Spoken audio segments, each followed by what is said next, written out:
Okay, fellas, as you can see, Farmallville is in total disarray. It's a disaster here. I'm doing some major construction, moving things around, and everything's going to get changed a little. Not the big items, not the stone tunnel or anything major like that, but major construction.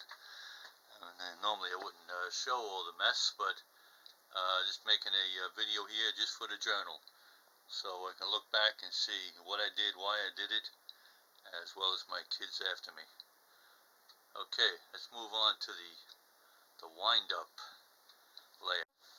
Alright guys, as you can plainly see, the new layout is a total disaster, as well as the rest of Farmallville.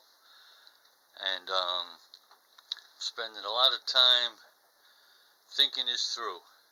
And as you've seen in the last video, the oval here that you can barely see with all the junk, the oval here, it worked out great, and it's going to work, but I think it's a little boring.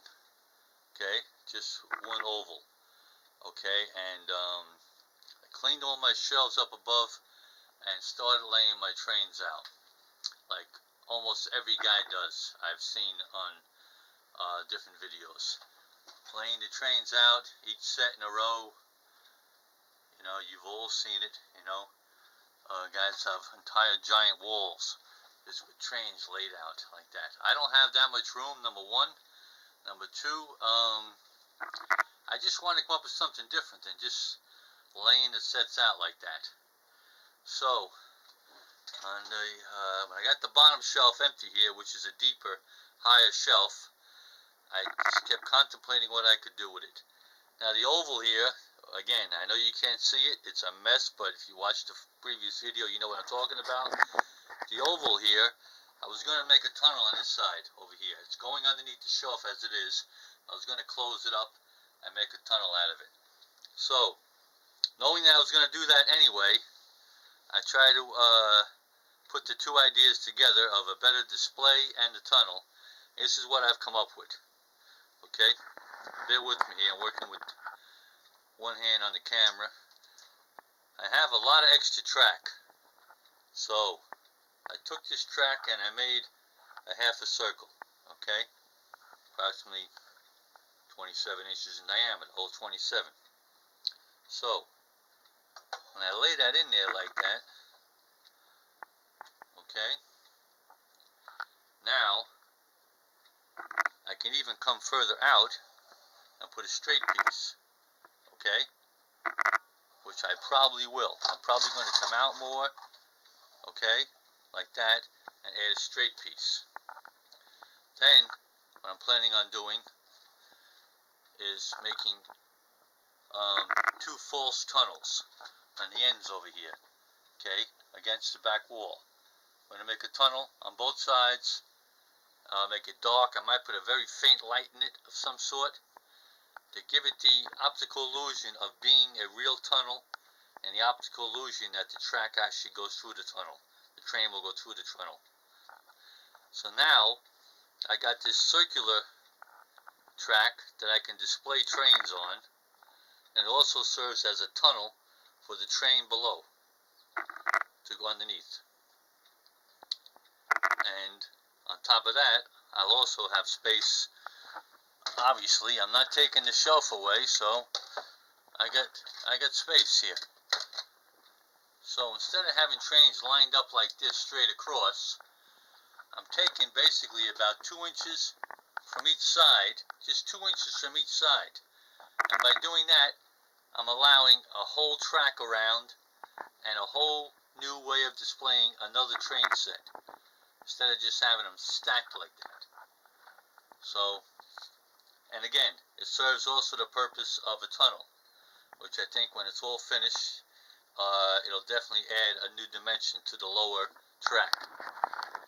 So, I got to come up with an idea how to make these tunnels look realistic, make it really look like the train is going in. Like I said, I'll probably put some kind of a light in each tunnel, and just some small LED light, you know, hooked up to a battery. Those things light on a regular, simple 9-volt battery. So, and the track below, which again, I'm sorry for the mess, but that's what comes with the territory, you know, as my brother would say. It's all part of the romance. So, that's the story, and, you know, that's my idea of making the lower track look a little better by having another train up above it, and giving the optical illusion that there is two trains running. And this shelf is actually deep enough. If it worked out really well, and I wanted to, I could even put a second one, like so. The bottom one has the straight pieces, and the top one does not. It sets it back, so they're not on top of each other. And I think that really makes a nice little display. You're going to have two trains set up on top, plus the space in the middle, and then of course the working track below.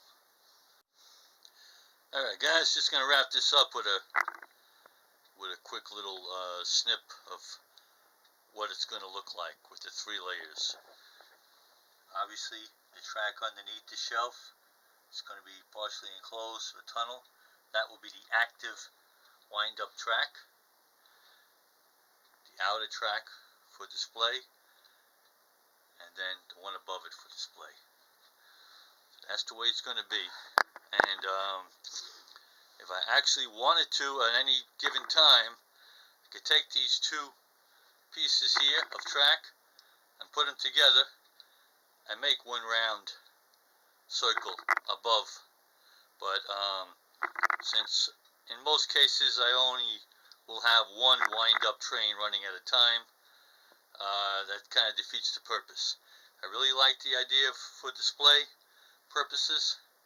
I could really visualize it now, as opposed to just, you know, 5 or 6 cars straight in a row, then 5 or 6 cars straight in a row.